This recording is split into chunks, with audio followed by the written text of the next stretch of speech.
Shabbat Shalom, family. All esteem belong to the Most High Yahuwah. Yes, back again, back again. All esteem belongs to Him for this hour of truth telling session. We are back again, back again. You know, it's an amazing thing to be alive in this hour, be alive in this season, because we're getting to witness prophecy. We're getting to witness the unfolding of the word that was long foretold to come, some of which we're going to discuss today. But I'm excited for the word because it's always a powerful message that Yahuwah gives to those who are with eyes to see or ears to hear. Yes.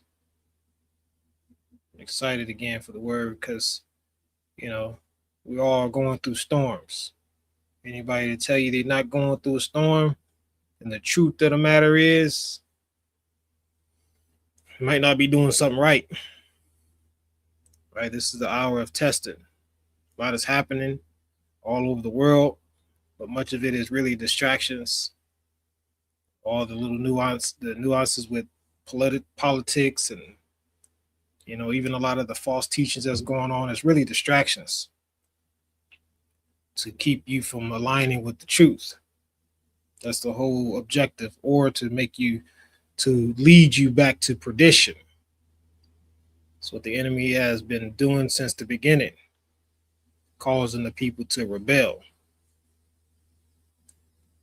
causing the people to be led astray.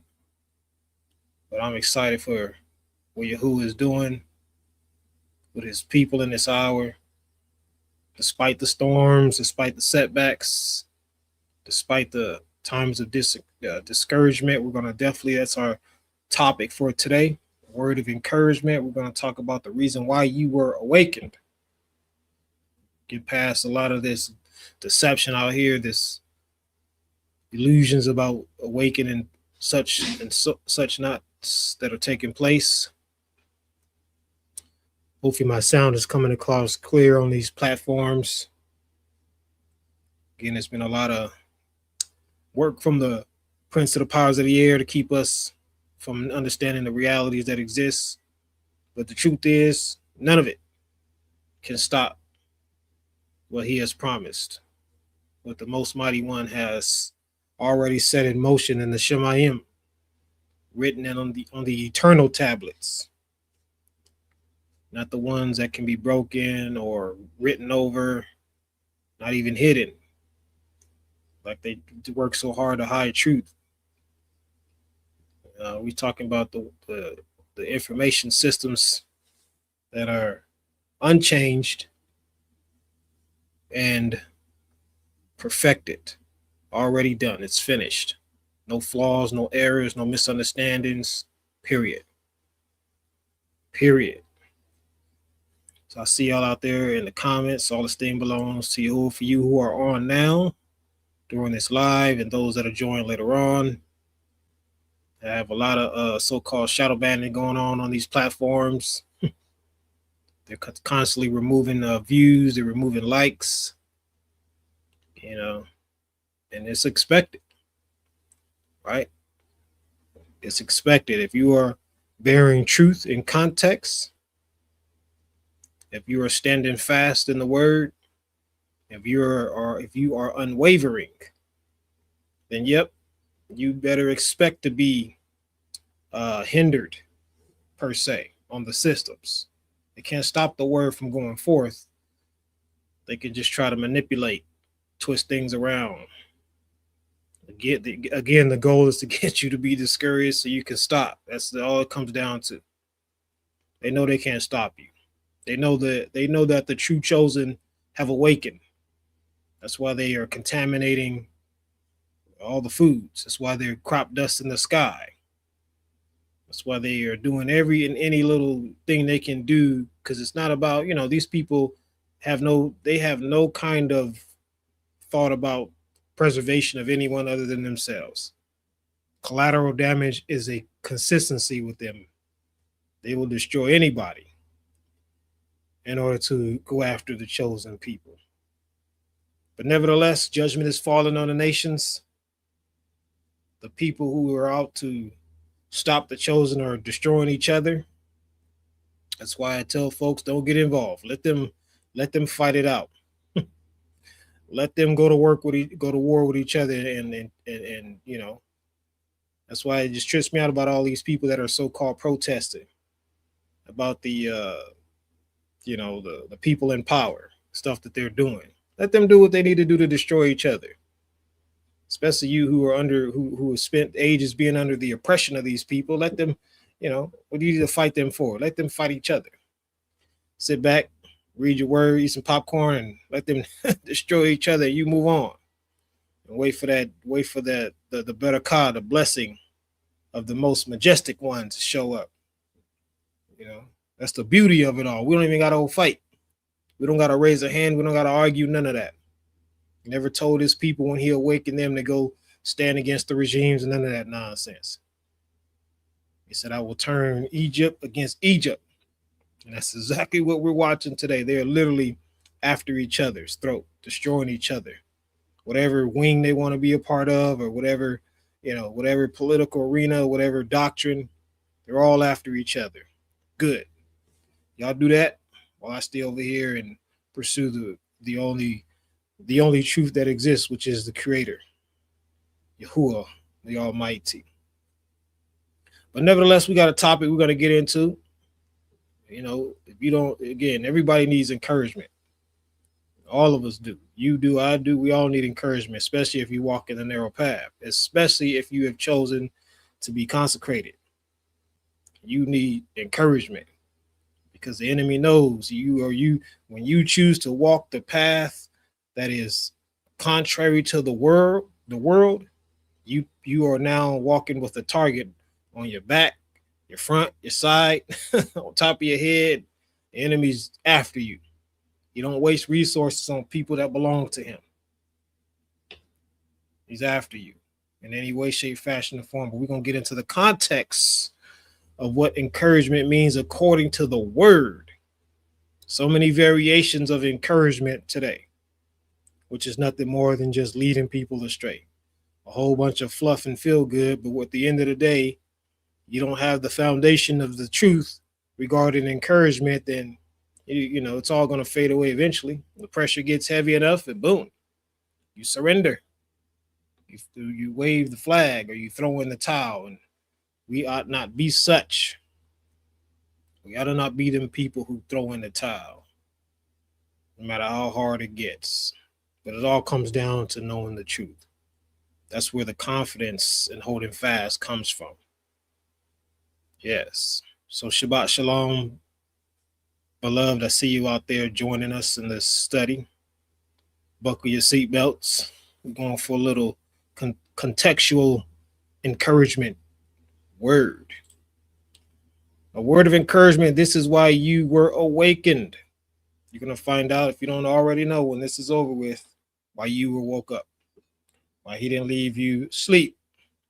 Why he didn't leave you hanging out in the shallow end of the pool, knocked out. Oh, yes. Word of encouragement. So, as I said last week, you who are willing, we're going to keep putting out bolos, and this is definitely a good time to do a bolo. Good time to do a bolo. Be on the lookout. Somebody's wanted out there. We got a lot of suspects running around in these end times. You want to be on the lookout for deceivers who try to make you think you haven't been awakened. This is probably one of the most powerful tools being used in this hour as we speak. You got a whole lot of people out here that are falling away from truth, trying to convince you that you never truly woke up. They come on the internet, stand in pulpits and say they were deceived. They knew not the truth. So they decided to progress in the truth and now have getting the real revelation, or whatever the case may be. You're going to get a lot more of this as the time goes on. It's called pressure.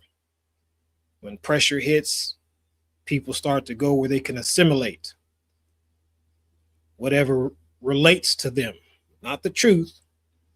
If you're not built on the foundation of the truth, again, in context, then you're going to get pushed into a place that best matches your thought process, your perspective, your views. That's why it's so important to have your mind renewed and built up on the word alone. Nevertheless, this is the 7th week Kanak or Enoch foretold about. This is the 7th week in a prophetic 10-week vision he received. He warned us about this week that we are currently in and is coming to an end as we speak. Just a recap, if you haven't already, if you've been over this book here, this prophetic word. Week 1, Enoch was born. Judgment and righteousness remain. Okay, this is you go back and read, you get the understanding of this even deeper, but we just want to do a recap so we can get us to the 7th week. Week 2, wickedness and deceit. First in comes Noach saved, law made for sinners. So this is when the flood came. Week 2. Week 3, Abram chosen, his lineage becomes the plant of righteousness. Right? You know, you hear about Shaul or Paul talk about everyone that who believes being the seed of Abraham, and not all children are children of Abraham. You heard Yashayahu or Yahusha talk about how the Pharisees thought that they were or claimed to be children or sons of Abraham. And Yahusha said, no, your father is Hashatan, John 8:44. All right, week 4, righteous visions revealed. Law, Torah, established for generations through Moshe. Okay, so Moshe was the one who presented the Torah, the law, to the people in the wilderness. All right, this was the 4th week. 5th week, House of Dominion was built.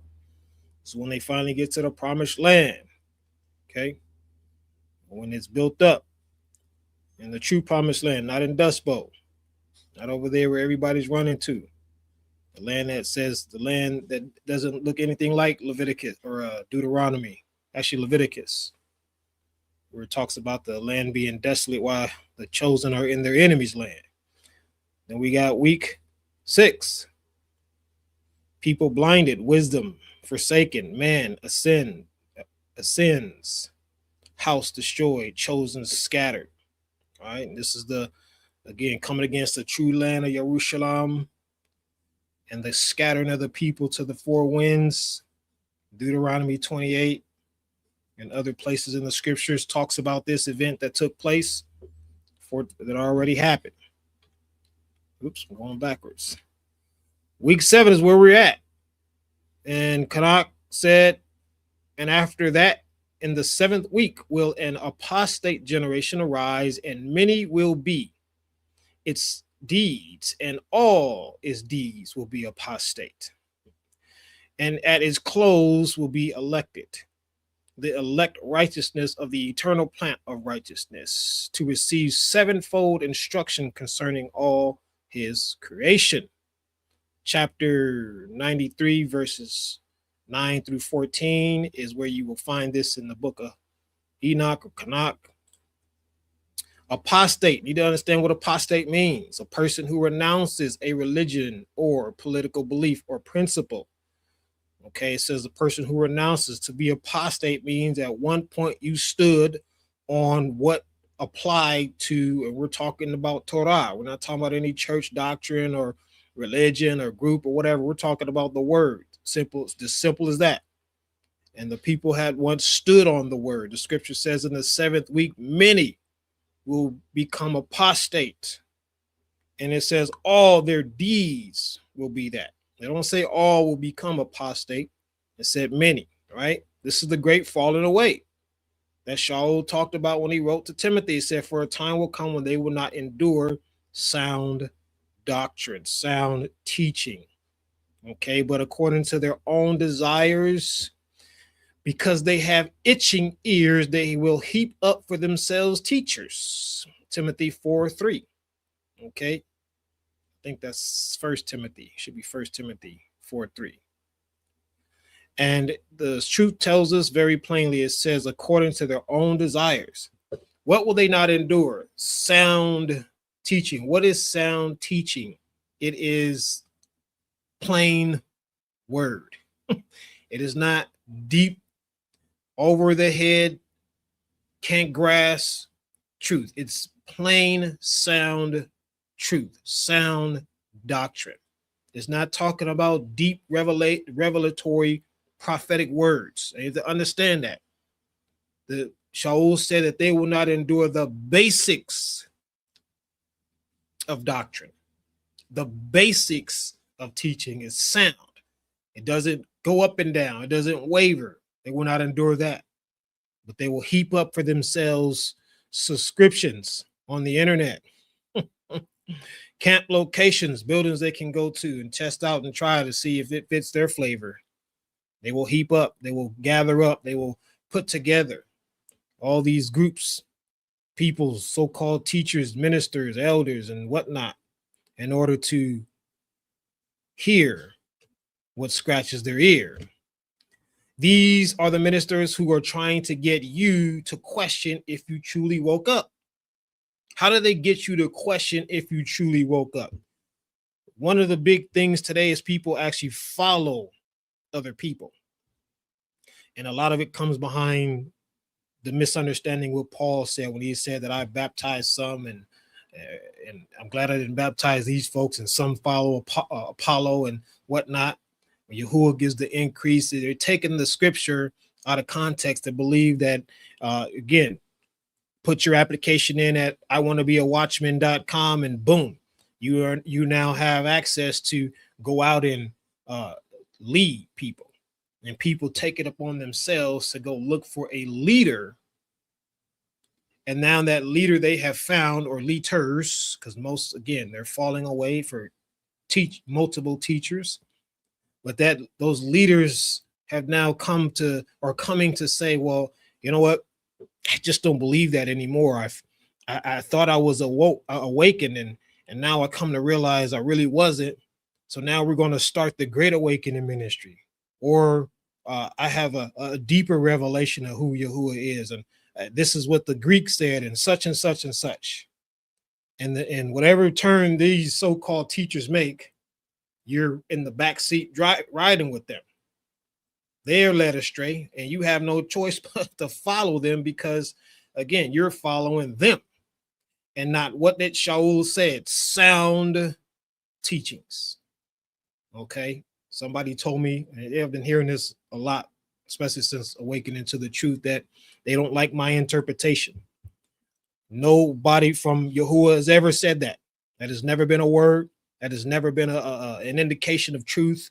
That has never been anything. People who say that have never spoken to Yahuwah. They have nothing to do with the Almighty. They listen to Hashatan, because there was no interpretation of the word that was given from Abba Yahuwah except by way of his breath, period.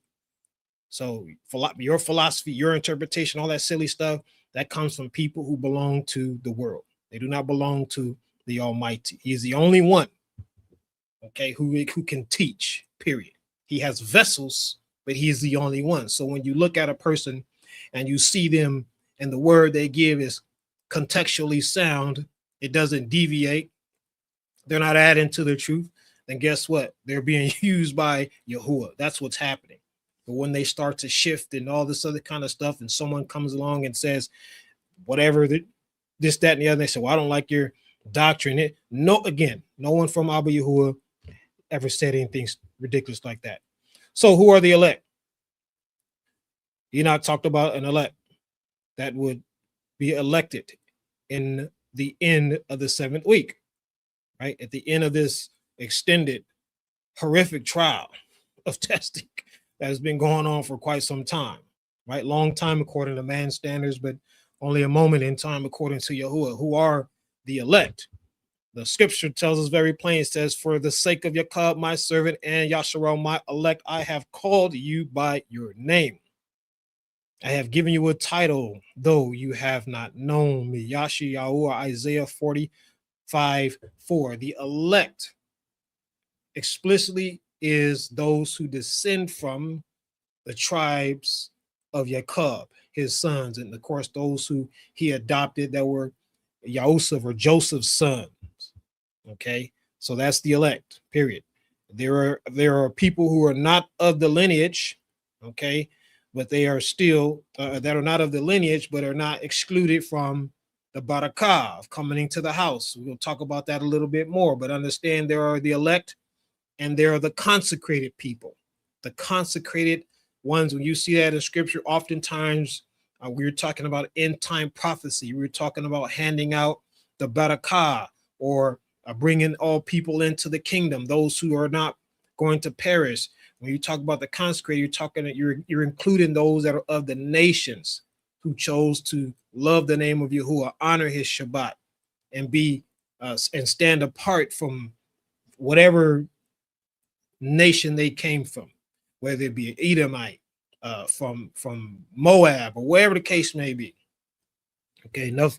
We've covered that enough. We'll talk a little bit about that in a little more detail as we move on. But Canuck was not talking about the elect as a whole, but the righteous among them. That's why he says the elect righteous of the eternal plant righteousness. Okay, in chapter 91 to 94, you can get all 10 of those weeks. We're going to just talk about the 7th, but nevertheless, yes, that's what he's talking about. Who are the elect of righteousness? Good question.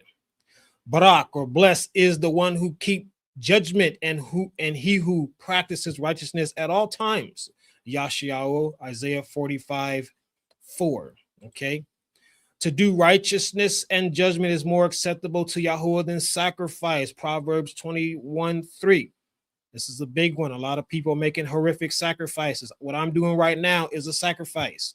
I am sacrificing my time, my energy, my effort to get on here and do this study. This is what sacrifice, not simply mean giving your money or giving your, food or whatever. Sacrifice is when you give up something that you have to do something in order to accomplish something. Okay. And he wants your righteousness, which means you walk according to truth, and the judgment thereof, right? Judgment. One of the judgments people can't stand today is saying the quiet things out loud. They especially don't like what happens when it's done on this side of the ministry, of the group, of the assembly.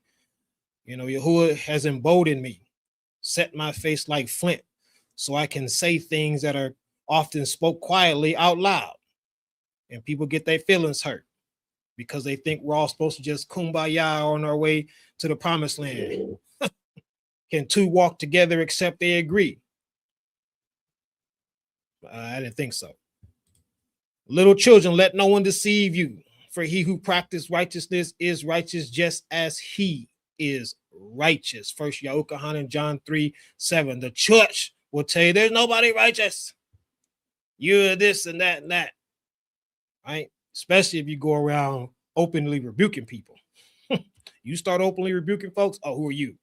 You must be one of the prophets. You must be a descendant from King David. Who can you? Yeah, you get a lot of that nonsense. But nevertheless, the truth is very plainly, and this is all throughout the word, let no one fool you. Okay, people think they know how to practice righteous. What defines righteousness? Me, the church. It's the word. Right? Only Yahuwah can define what is right, because he alone is truly right. And it is being in him through obedience to his word that makes us righteous by practicing it. We know King David was a man after his heart, the only one identified in the text according to such. But King David committed a horrific crime. But what did he do after that? He went and returned.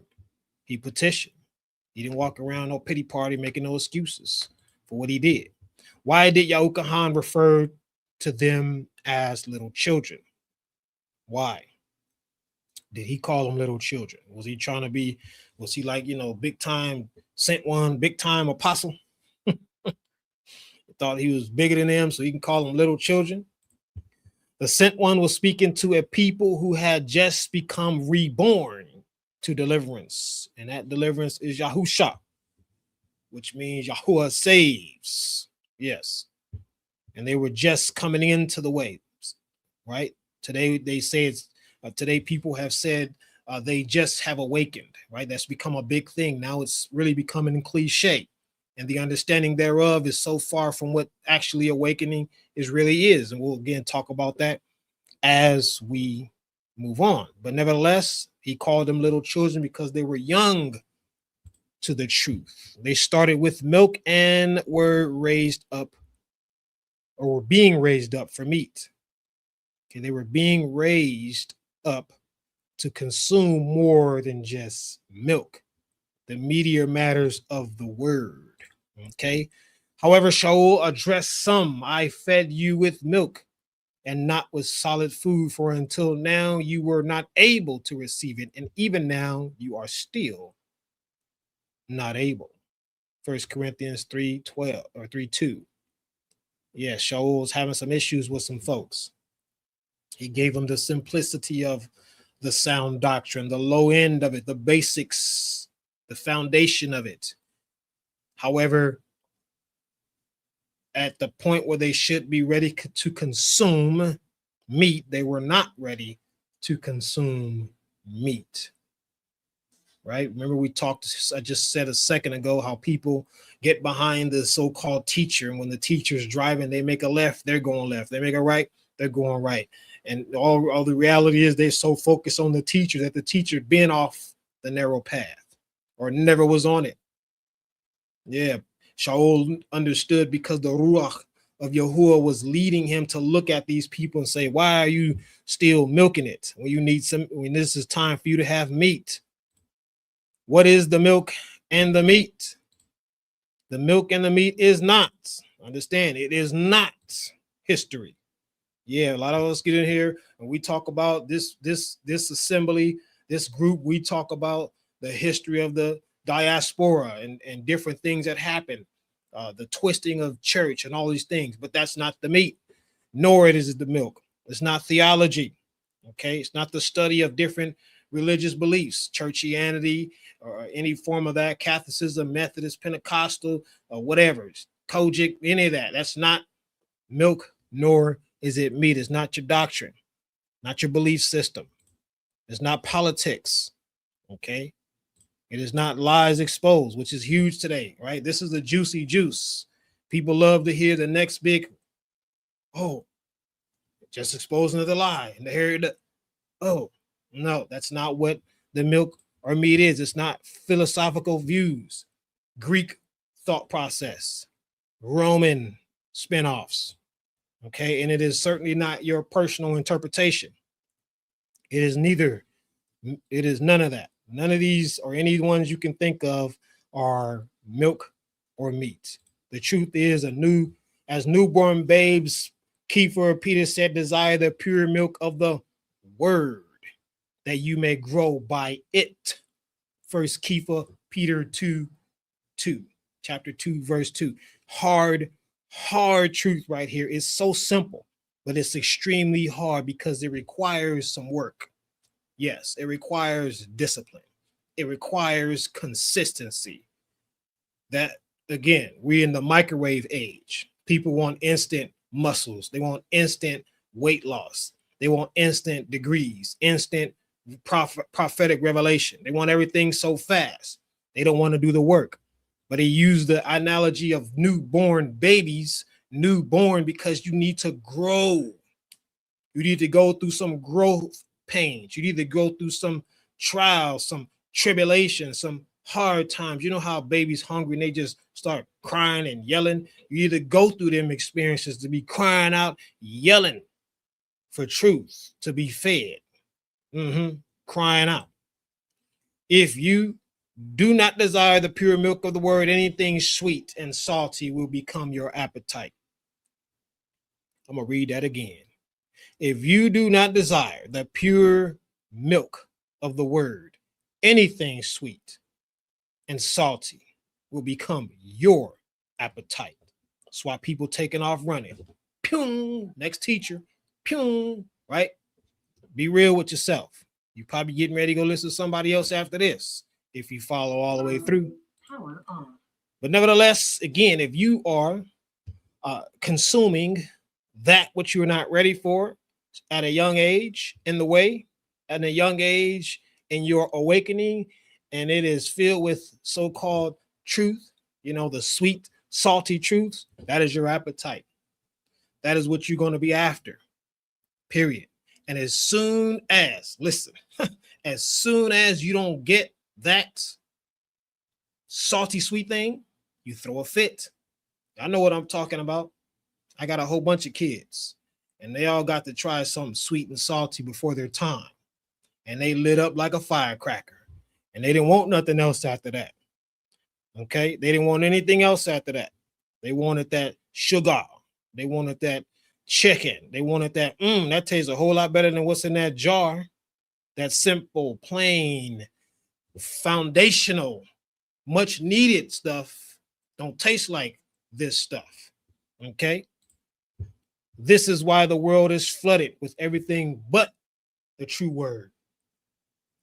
And everything, period. And they've used these platforms to make sure that everywhere you scroll in the digital space, you probably would say, turn your head. There is something that you can listen to, something you can read that has absolutely nothing to do with the true word that is in and out of the so-called internet. And it's by design.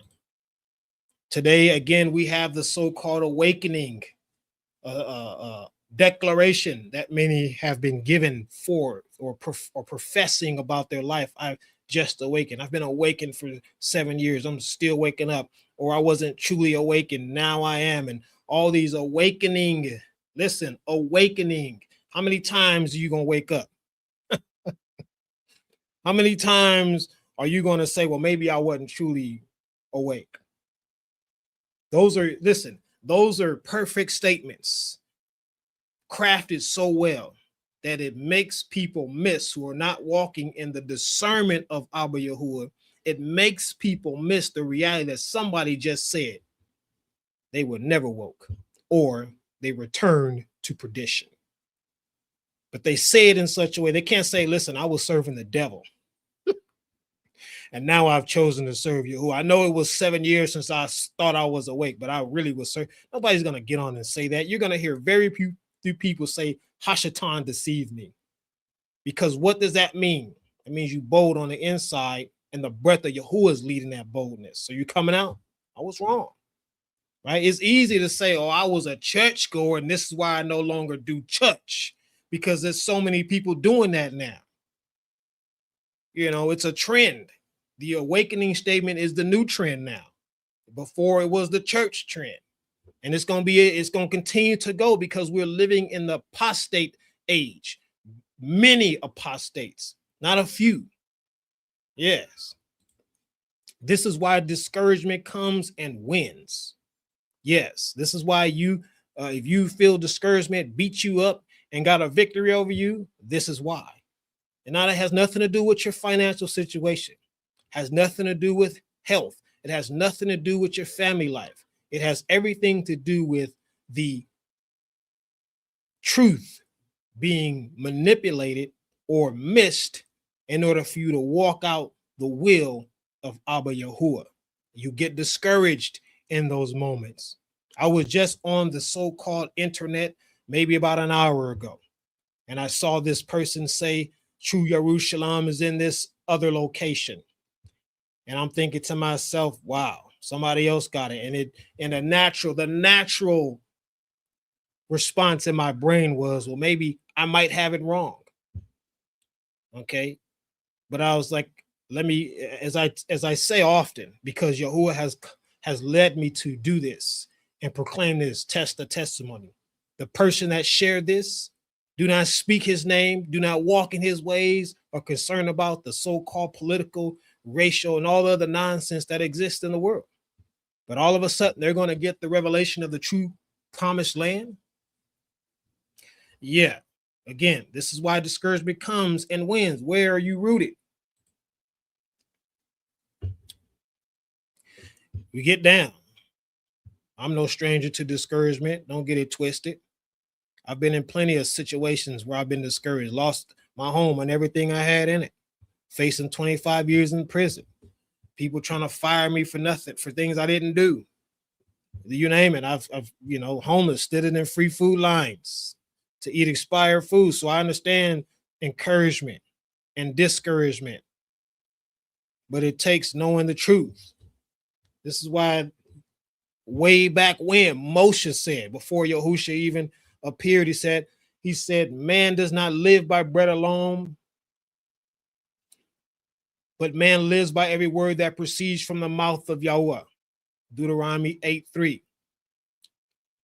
You live, and the living ain't just you alive and breathing. Your life is living, is your state of mind. Is it alive or is it dead? Your emotions, are they alive or are they dead? Your thought process, your perspective. It said it comes off of every word that proceeds from the mouth of Yahuwah.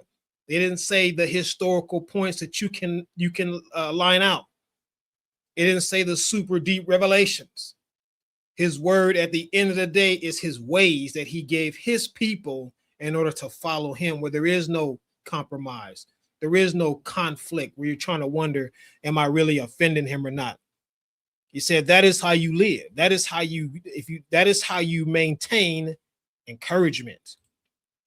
But nevertheless, whether you grew up in church, whether you found it along the way, or whether you was doing your own worldly thing, you pick up a so-called Bible and you read it, but you have the eyes and the thought process of philosophy, or people out there supposedly exposing lies. So now you're looking to see, well, what lie is this? Or where does the truth line up in this lie? Or whatever, politics, doctrine, history. You're coming at it with all these perspectives, views, and understandings that really blinds you or hinders you from receiving the milk of the word. You need milk, but you after the sweet and salty stuff. This is all by design.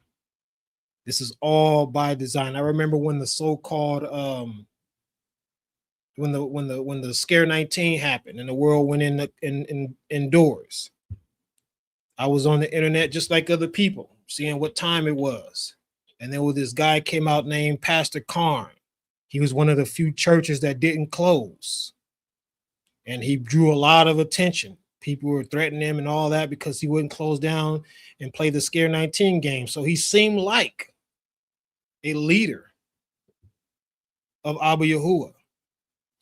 And then one day I heard his soul. This is before I had the name revealed to me, before I had awakened to the truth. But I heard him say, I got a prophecy. And that prophecy is somebody famous. And wait a minute, 2 people famous are going to die soon. That's not no darn prophecy.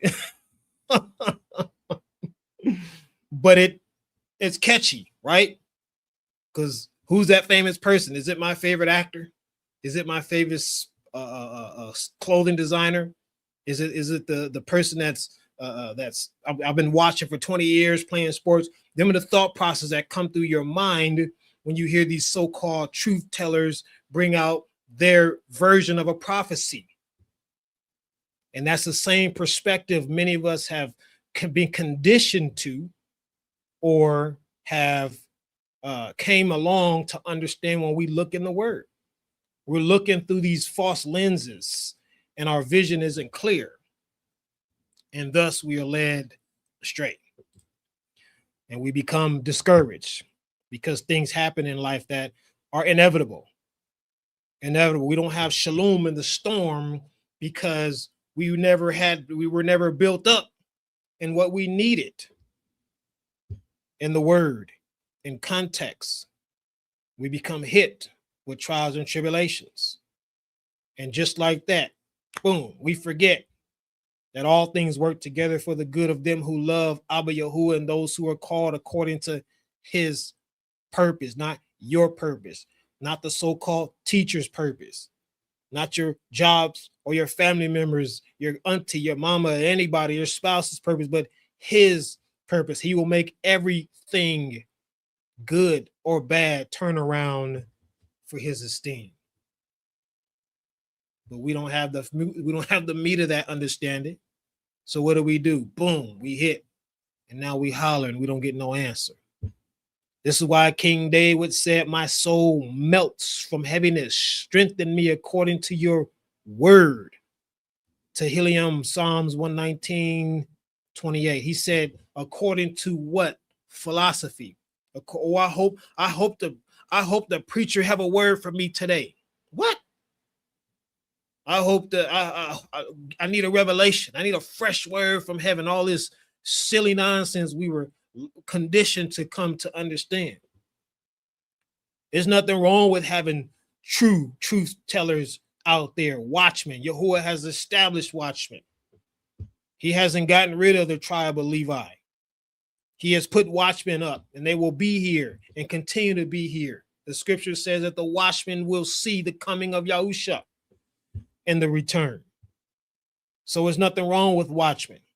But if your eyes are stuck on the watchman, you about to trip, fall, hit your face, and ain't no watchman gonna be able to pick you up, because your eyes need to be in the word. You need to be strengthened according to the word. Discouragement comes in many forms, but obedience to the simple truth of the word is the only defense against them all. Period. Period.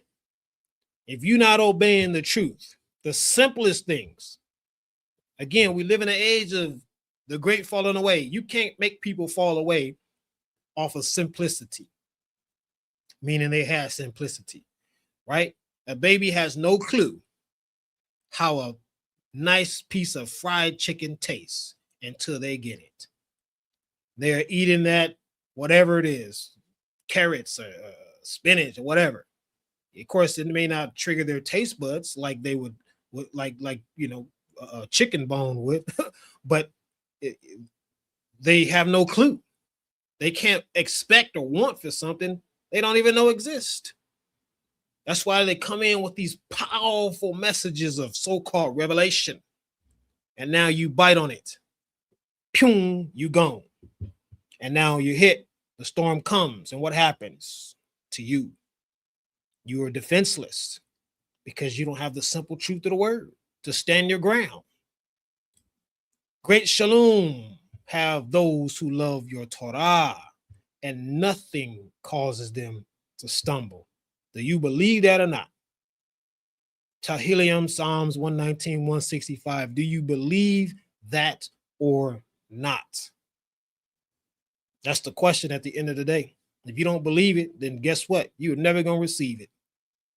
You have to have the locked into your brain that I need the way of Abba Yahuwah. And when I have it, I know it's not going to cause me to stumble. Doesn't mean you're not going to get hit with something unexpected. Does it mean a storm is not going to come? Does not mean you're not going to have conflict and trials and tribulations.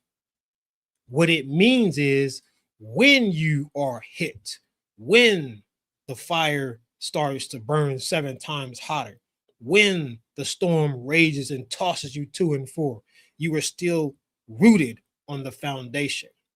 One of the analogies that I like to use is when I was in federal law enforcement. I was a member of special operations.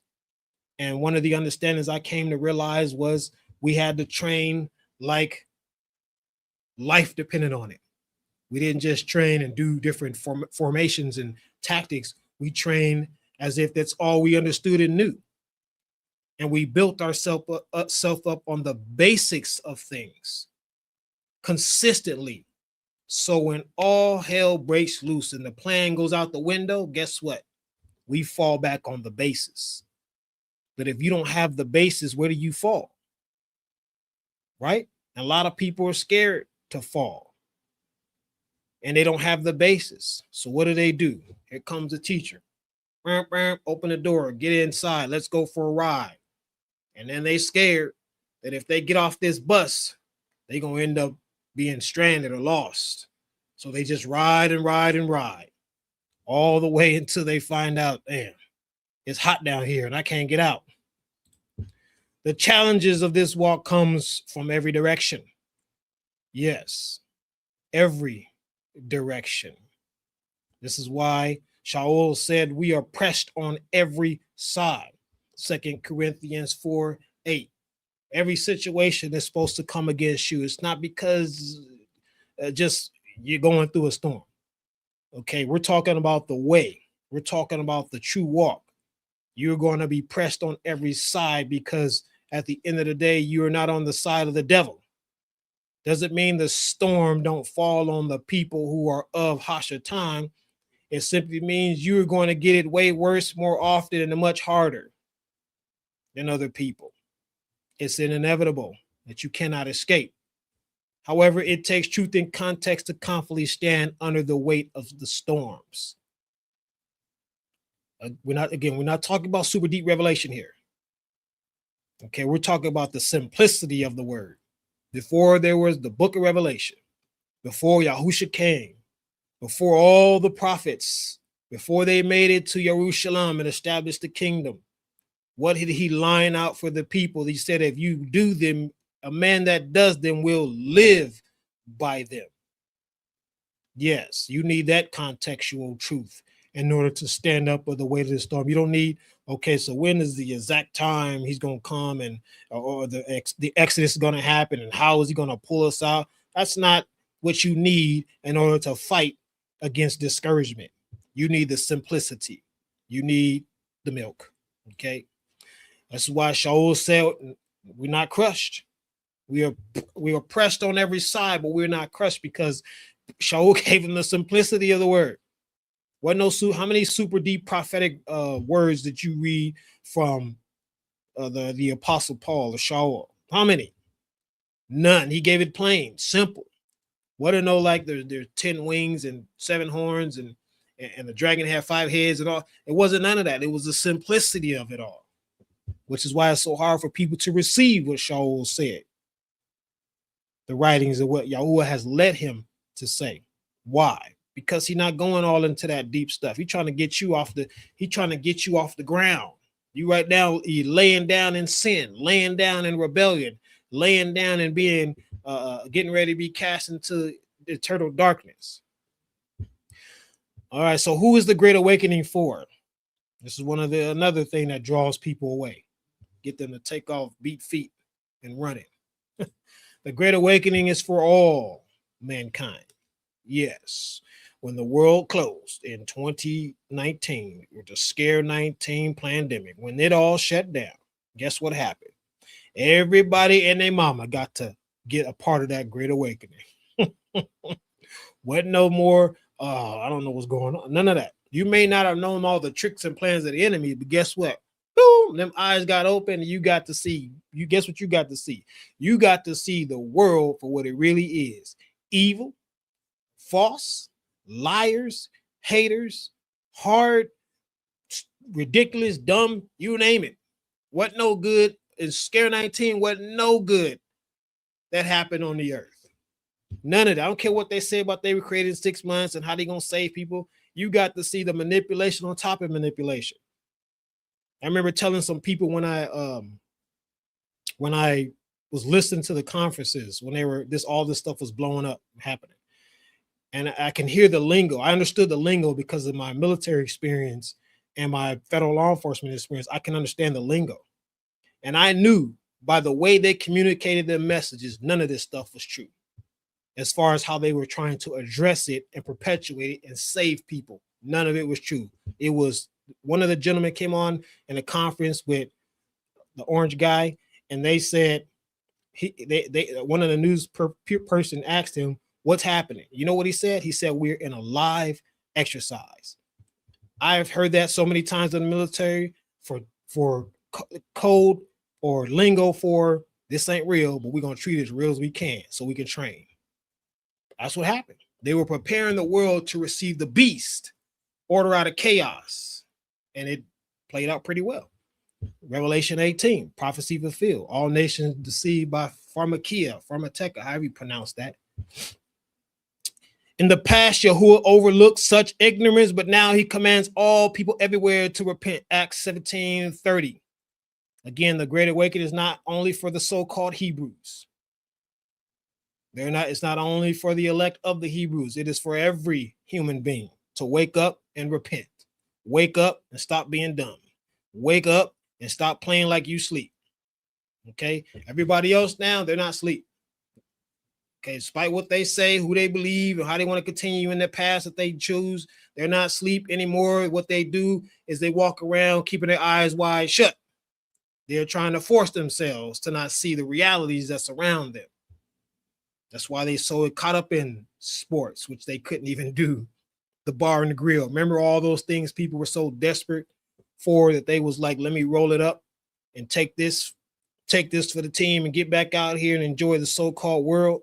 Yeah, because those were all the things the enemy put out there intentionally to not only make people be desperate for them, but to help look to close their eyes to what is happening all around them. Fake appeasers. This is why you are a Gentile and are hated like a Hebrew. Yeah, I know they be trying to tell you because your complexion, your lineage, or whatever, that you are not part of the awakening. The devil is a liar. The devil is a liar. He has no new tricks. All this silly stuff has been going on for a long time.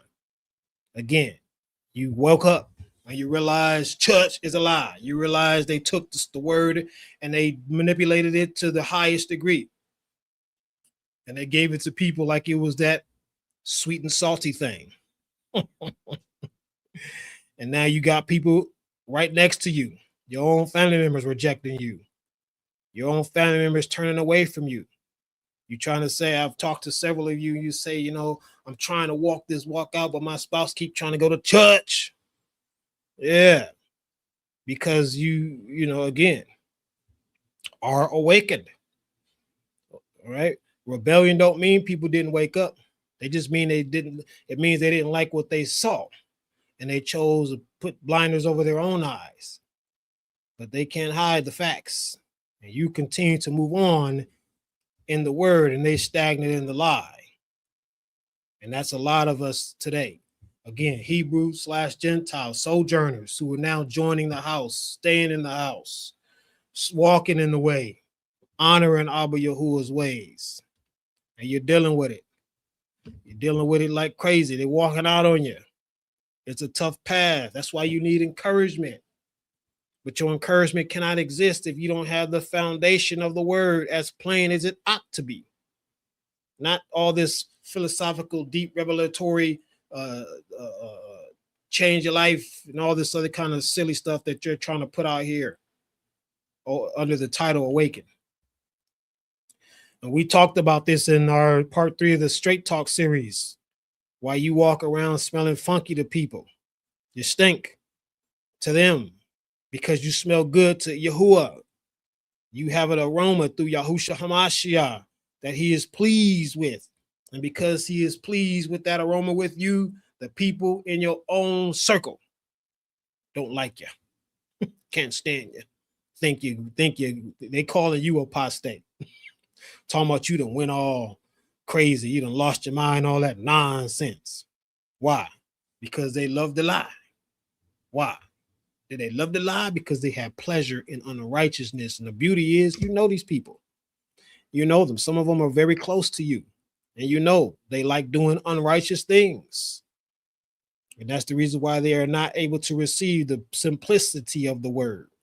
They need to go into church and have somebody blow on them with their funky breaths and fall on the floor and start gyrating and then get up 3 times a sinner. The closer you get to Yahuwah, the more distant you will become to those who do not seek him. Yeah. The closer you get to Abba Yahuwah, Baba, Father Yahuwah, the closer you get to him, guess what? You're going to start creating this gap, and it's going to continue to expand. Continue. And ain't nothing you could do to try to close it up. Stop trying to manipulate the word. Stop thinking about, well, maybe I should, take this Shabbat off. Don't do none of that, because you're not going to change them one way or the other. The only thing you're going to do is turn back, remove your hand from the plow, and guess what? You are no longer worthy of him. You have returned to perdition. If they don't want to get right, you got to just say, hey, Yahuwah will be done. That's why he said that the taught one said, teach us how to palau, how to petition. He said, his will be done on earth as it is in the Shemayim. Why? Because that's all that matters. Not what you want, not what they want you to want, but what he wants for you. So let that be the end of this. Let that be the beginning, middle, and the end of the story. The hatred, understand this. The hatred was never about your gender. Got nothing to do with your gender. Okay. It was never about your complexion. I know people out there mad as all get out because they looked over and saw their oppressor had skin that is not brown. So they like, oh, you going to hell, all that nonsense. It's not about that. Okay. They hate themselves when they open their mouth, say stupidity, stupid stuff like that. Skills. Ain't got nothing to do with your skills. Yeah. When I used to speak in churches, they used to come up to me and say, oh, that was a good word. Oh, that was real great. I like how you did the. I'd be like, don't give me that. Don't give me that because it ain't about me. It ain't about your skills. That's not why you receive hatred. It's not about how intelligent you are or may appear to be. It's not about your placement because you were placed in as a sojourner or you were placed in as a so-called Hebrew. It's not about your placement, and it's certainly not about knowledge, how much knowledge you have, because I use a website, movingmindsetministry.org, tons of knowledge on there. But anybody who hates ain't got nothing to do with that stuff on there. Okay. The truth is, if the world hates you, you know that it hated me before it hated you. If you were of the world would love its own. Yet because you were not of the world, but I have chosen you out of this sorry world. Therefore, the world hates you. Yaokahana, John 15, 18 through 19. That's why you hate it. It ain't got nothing to do with JC. It ain't got nothing to do with because you part of a certain church or used to be part of a church or you used to say JC or you was of a camp or any of that stuff. The reason that you truly become hated is because you are chosen out of the world. And to be chosen out of the world is displayed through you walking out his name's sake. That's why you have enemies. Whoever you may be, so-called sojourner or so-called Hebrew. And you need to understand that, keep that in perspective when people try to out you from different groups, don't want to talk to you, whatever the case may be. Hold on to Torah. Don't let all this hate be for nothing. If they gonna dislike you, discredit you, disown you, let them do so, but don't let it be done just because a New Jerusalem church member,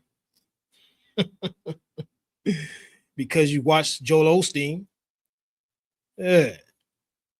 because your son worship day dress looks better than the others. Let that hate be because you were chosen out of the world and you're not of them. They love their own. This is why you were awakened. Yes, this is why you were awakened. Okay, and here's some truth to back this up. In the 36th year of the reign of Asha, Bahasha, the king of Yasharal, came against Yahuda and built Ramah, that he might permit none to go up or to come into Asha, king of Yahuda.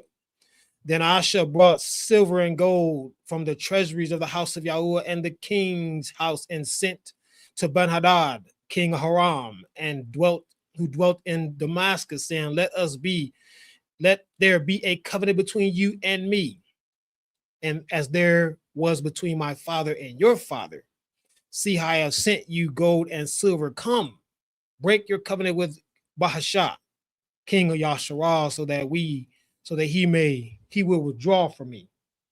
And Ben-Hadad listened to King Hasha and sent the captains of his armies against the cities of Yasharal, and they struck Hayon, Dan, Abel, Mayam, and all the storage cities of Nephtali. And it came to pass that Bahasha heard it. When Bahasha heard it, that he ceased building the Ramah and stopped his work. Then King Asha took all of Yahuda, and they carried away the stones and timber of Ramah,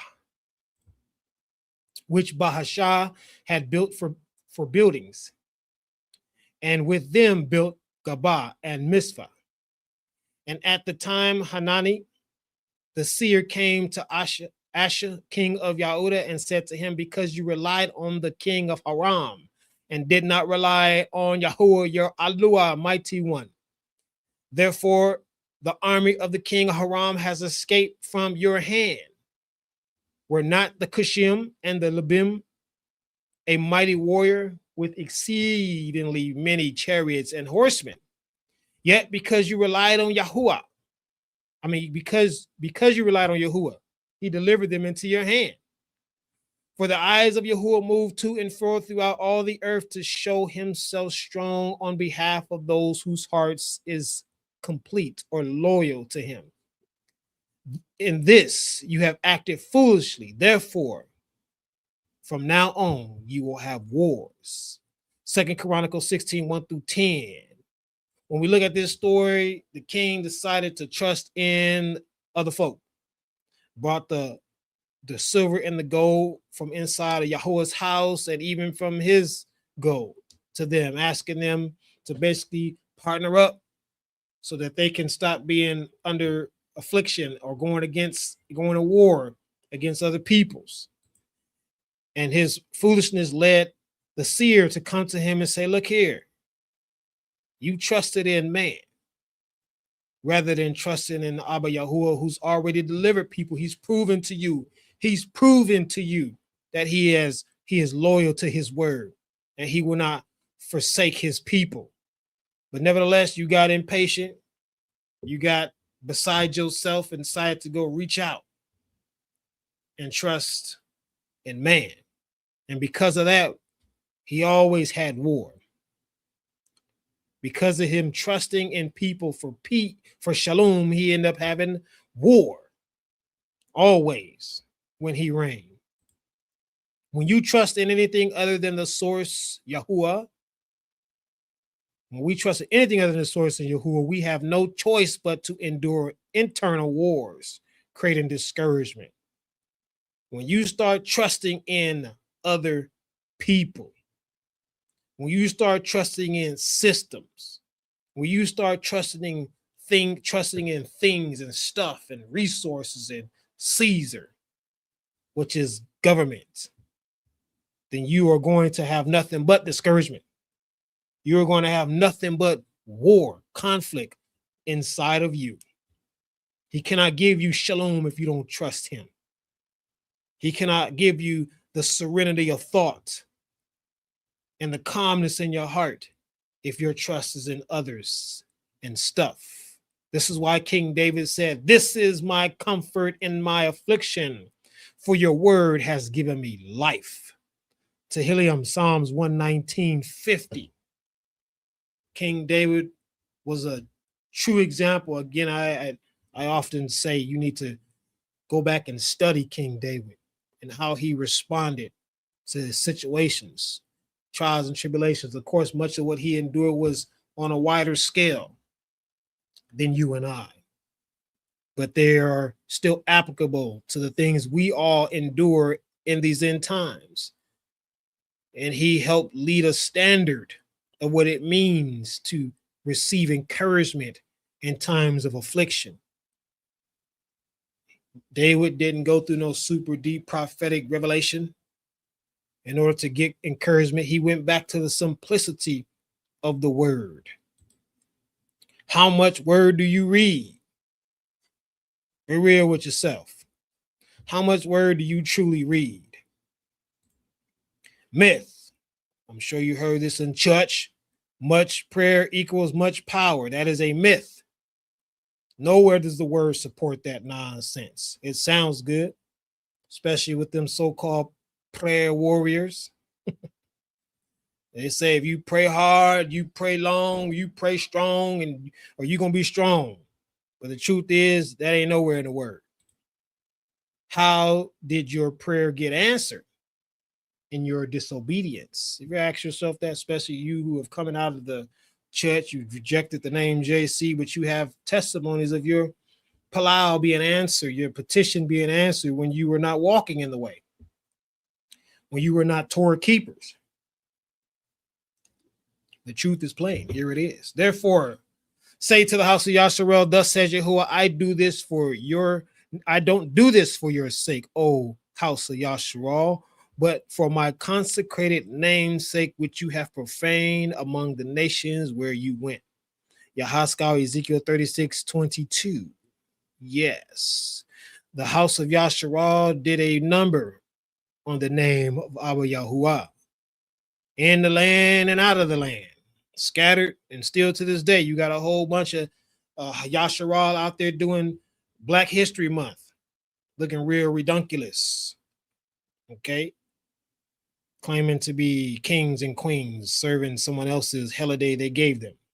But nevertheless, he said he redeemed them. He calls them. He preserves the elect who are righteous among them, not because they were a perfected people, but because of his name's sake. That's why you received healing when you were living sinful. That's why you received prophecy, vision, dream when you were living in sin, because he did it for his name's sake. Had nothing to do with you. It sure had nothing to do with JC and any of the other names they taught you. A perfect example here is when I was a little young kid. I can't remember the age off top, but I put it in the book that I wrote, my testimony. I was I think about 4 or 5 years old. And I developed this condition, mysterious condition. Don't know what it is to this very day, but I was dying. My mom took me to the hospital, and the doctors didn't know what to do. My fever continued to rise. They put me in a cooling bath, and the water turned warm. And they tried everything, ran tests and whatnot. I couldn't open my eyes. I couldn't move my legs. The white part of my eye was bloodshot red. I couldn't walk. I had spots on my body that was the size of quarters from head to toe. And the doctor said, I'll be back. He didn't come back. He literally went home. My mom went out looking for him, asking the nurse, and she said, sorry, ma'am, the doctor went home. Left me there to die. Didn't even give no notice. My mom said she had a vision of me being in a casket. Me being in a casket, picking out a suit, a black suit for me. And she said, no, that's not going to happen. So she called a friend of hers and asked for petition. Of course, it was called prayer back then because we were not awakened to the names of the truth. We were not Torah keepers, though we were at church quite often, a whole lot more than I wanted to as a kid, but we were there. And she told her on the phone, she said, listen, I'm going to pray for you, but you got to believe for yourself. You have to believe for yourself. Was I brought back, restored, and here today because of my mom was perfected in righteousness, or she said JC, or we had the right church or doctrine? No. He did it for his name's sake, so that I can be here today to tell you to hell with this world. Get it together. So I can have a testimony to show you that he going to do what he need to do. He going to love on who he want to love on and restore who he want to restore and preserve however he do it, because he is sovereign. He's not your puppet dictator creator. He does what he want to do. And if you don't get on his team, then you already lost. You just buying time you can't afford to spend. You can't even afford the cost. But I was brought forth, and it wasn't because of no name. If it was because of JC, then I would have never had the dream. Bound by a demon. Thought I was never going to wake up, and this was the end of my life. And I tried to call the same name my mom believed I grew up in. And the Malak said, the messenger said, don't call him JC. His name is Yahusha. So it wasn't about no name. It was about preservation for testimony and purpose for his name's sake. Same thing we saw at Mizraim, and Yahuwah said, I have surely seen the affliction of my people who are in Mizraim, Egypt, and what? Have heard their cry. He was listening to rebellious people because of their slave masters. I know they put taskmasters in there because they make it smoother for you to read it. For I know their sorrows. Exodus 3:7. How did he hear them and know their sorrows? When they were living pagan lives. They were mixed among pagan nations. They were forced to do things or live ways that were inconsistent with his ways. Yeah, the reason why is because of his name's sake. He made a promise to his people. And despite how bad they act, despite how rebellious they've been, he gonna keep his promise. Yeah, he gonna purge a whole lot. The righteousness is gonna be overflowing with judgment. But nevertheless, he has a promise to keep and a name to uphold. And that's why he heard, even in my situation, and some of y'all out there, y'all situation, when you were living according to ways that are inconsistent, you didn't even know his name. You should have been destroyed. You should have been left locked up. You should be on your deathbed. But he still got you.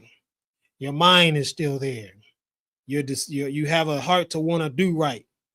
You ought to be following that heart and doing right. But he heard and he responded. That's how your Palau got answered, even when you said JC. However, again, in the past, Yahuwah overlooked such ignorance.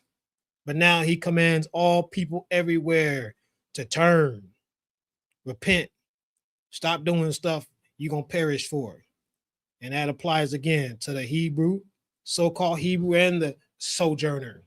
You are mandated to stop it, whoever you may be. Don't let them so-called Hebrew Negroites tell you that you can't come in because you a white person, so-called white person, whatever the case may be, because of your complexion and you from the house of Esau, all that nonsense. They read loud and they read angrily so that you don't hear the simplicity of the truth, which means they need to go sit their butt down somewhere, because he said many apostates will arise in this 7th week.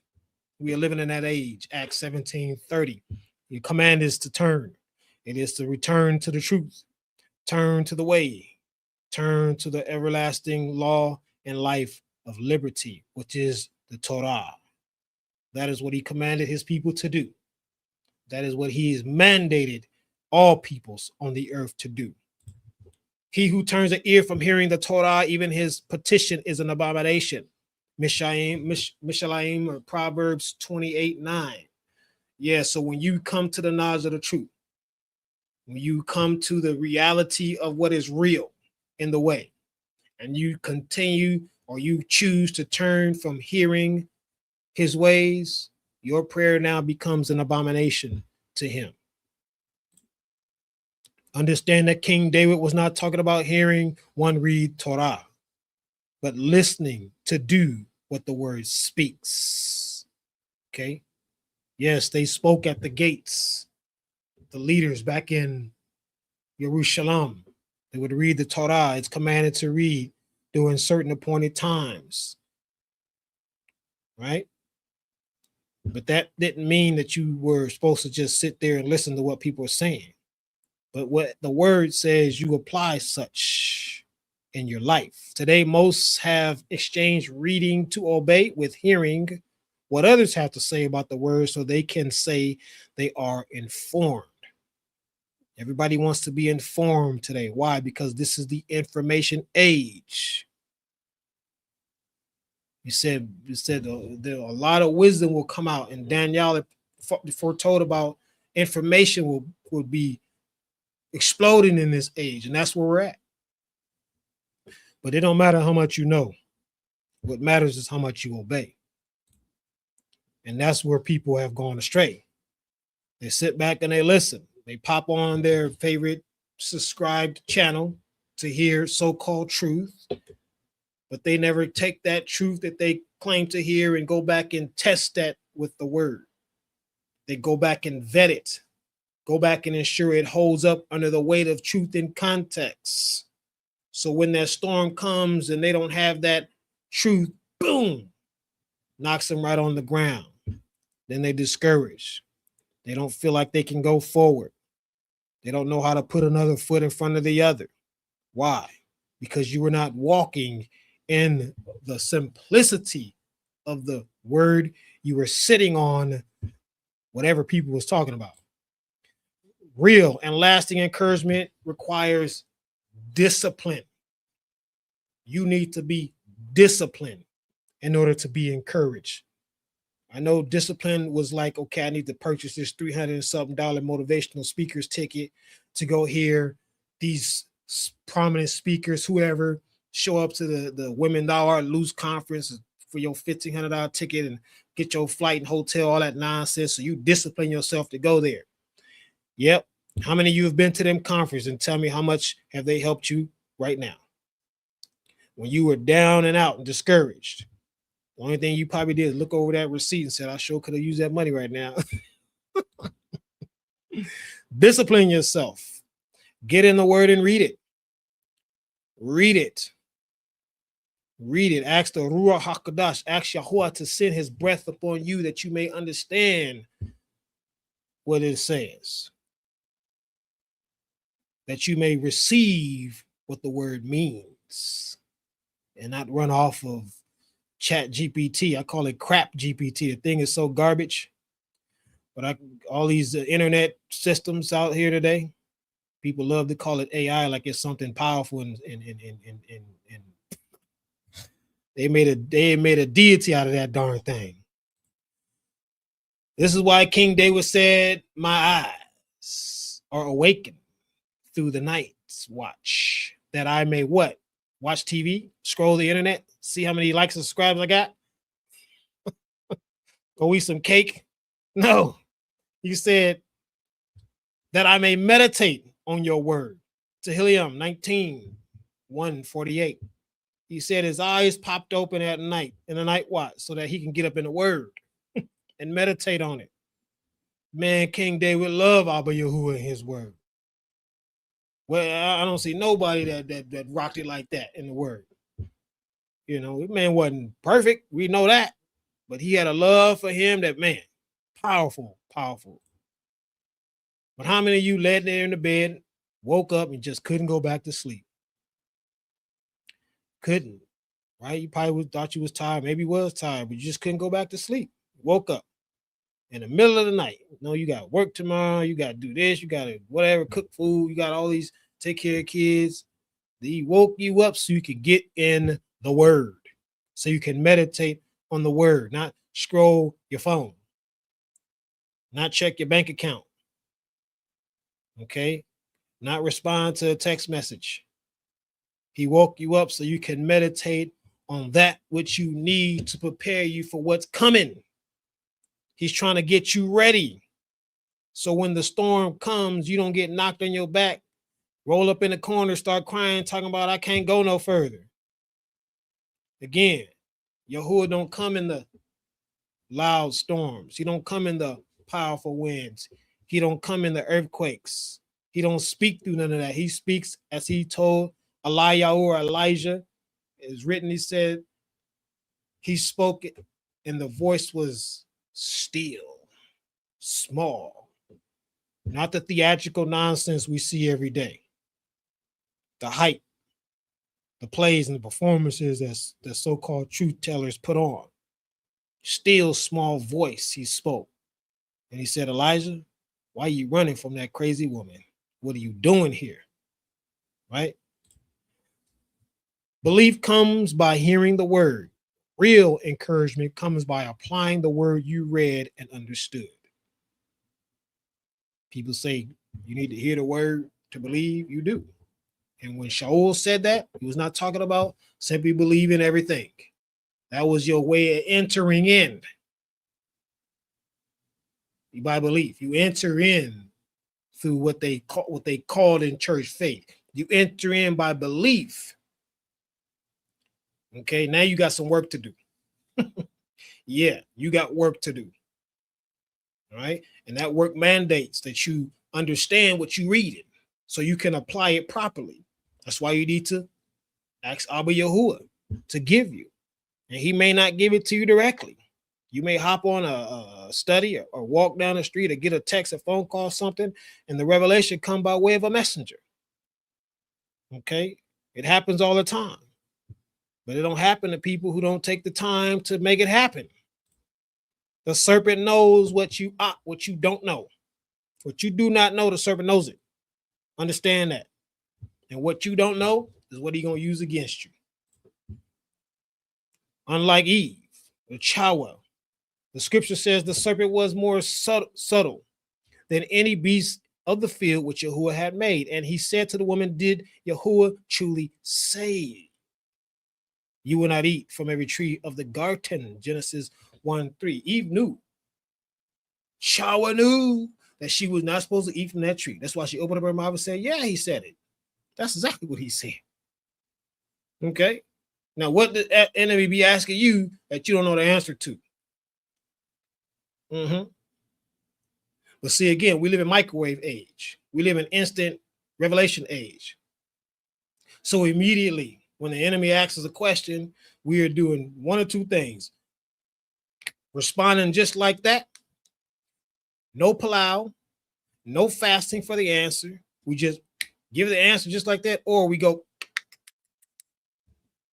oh, that's the answer. Thanks, ChatGPT. Right? And then we respond to the enemy with the wrong answer. It doesn't apply to the context of the word. And now we become big-headed, thinking we're somebody and something bigger than what we ought to be. Thinking we're wiser than we really are. And then here comes the storm. The very storm hits you. It was the very truth you were supposed to petition and fast for, and you did not. And so he took you through the whirlwind and left you all in the corner crying, talking about, come save me. He did. He had the salvation for you. That salvation was get on your knees, petition, and palau, or fast for the answer. Petitioning and palauing requires discipline. With all the mess going on in the world today, you got to be disciplined, period. It's so easy to have a message or something come through. That's why my phone stay on vibrate. Yeah. And I don't carry it with me like that. It's not, it actually vibrates on silent. It's on silent, so it don't vibrate. I don't want that thing rattling near me. But I put it on silent because I want to answer when I'm ready to answer. I don't want to be answering to someone else's expectation or standards, to some system out there. I want to be answering when I'm ready because I've been led to answer. Yeah. A perfect example today. Did Yahuwah truly say no deliverer? There is no deliverer besides him. This is a beautiful one right here. All the esteem to Abba Yahuwah for giving it to me as I was putting these slides together. It's a perfect example, right? The serpent is asking this question to a lot of y'all right now. Did he really say he is the only deliverer on the earth? And the Shemayim. Again, as newborn babes desire the pure milk of the word that you may grow in it. First Peter chapter 2, verse 2. Your desire has to be the milk of the word first before you answer any question in the word. You have to have the desire. Now, you may not be, listen, you may not be on milk when it comes to everything in the word. You may be in some kind of meat phase with certain things. But your desire has to always be the milk of the word, the simplicity of the word has to be, because that means you want the foundation of truth. So when you start to build in Yahuwah, you are on a rock and not on sinking sand. So when, again, the storm comes, your house don't collapse and you become overwhelmingly discouraged. Assemble yourselves and come, draw near together, you who have escaped from the nations. They have no knowledge who carry the wood of their carved images and petition to a mighty one that cannot deliver. Declare and bring it near. Let them take counsel together. Who has declared from what? Ancient time. Who has declared from ancient time? Who has told it from that time? Have I not, Yahuwah? And there is no other beside me, a righteous mighty one and a deliverer. There is none beside me. Yahuwah, Isaiah 45:20-21.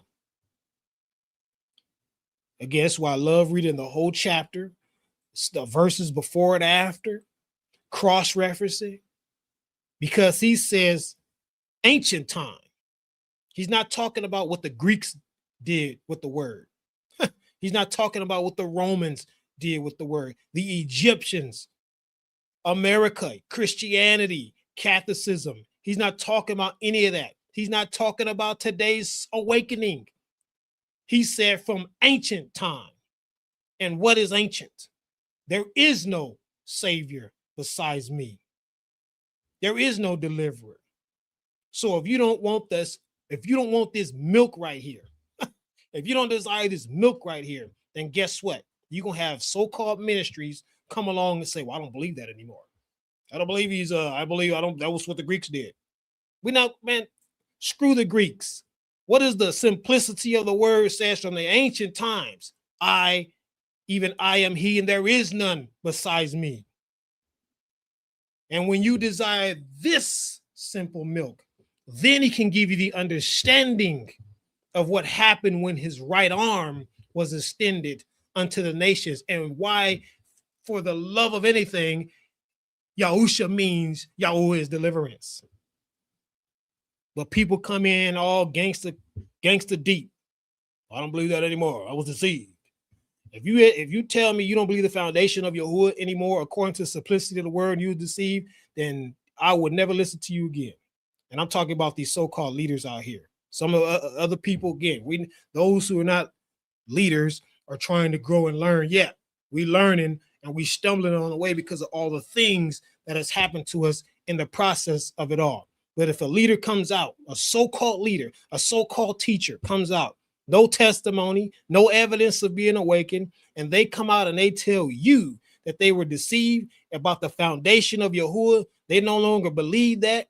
After they done took people on 1,600 trips, you need to get off that darn boat, get off that bus, and go somewhere else. And that else needs to be Yahuwah and Yahuwah alone. Abba Yahuwah, lead me. Abba Yahuwah, guide me. Send your breath to me. Instead of all these running behind these people. I just try, whatever I say, test it. Period. Man is fallible. Man is, don't take my word for it. Take the word for it. If anybody lacks wisdom, ask Abba Yahuwah, and he will lead you, if needs be, to a malak for confirmation, revelation, or whatever the word may need to be, so that you can continue your journey on the narrow path and be encouraged along the way. Nobody should be walking around talking about they following Yahuwah, but they are distraught and destroyed on the inside. They have no shalom. They can't find no serenity. That doesn't make any sense. The Prince of Peace, you following him, but you have none? Or the Prince of Shalom, I hate saying peace because that's pagan, but the Prince of Shalom, and you don't have it, but you follow him. Something's not right. And that not right means you need to get the desire in you for the milk of the word first and foremost, and throughout the entirety of your journey. You need to become a student, and you need to remain a student no matter how much so-called truth you have received. You need to remain a student. Be willing. As I used to tell the kids that I coach, I said, if you're not coachable, you will never grow. Yeah, The questions Yahuwah enables me to answer today comes from hours of being a willing babe or student of the word. Willing student of the word, not a student of another so-called teacher, not a student of a minister, an elder, anybody else, a student of the word. And who is the word? Yahuwah. He is the way, the truth, and the life. He is the branch extended unto mankind for deliverance. He is the word that was in the beginning, that came and dwelt among men. Yahuwah declared, truly I say to you, unless you are converted and become like children, you will not enter the reign of Shemayim, the heavens. Matthew 18:3, unless you become like a child, he said, changed, transformed. People are terrified of change, especially in these end times. But he said, until you change like a little child, until you transform into a babe, you will never enter the reign of Shemayim. Well, what reign is that? He was never talking about taking a trip to heaven. People waiting on the rapture. They still waiting on that nonsense. They didn't learn from the people who missed the last rapture and sold their house and car and all that crazy stuff. Yeah, he wasn't talking about no trip. The kingdom of Shemayim was long before Yahusha came.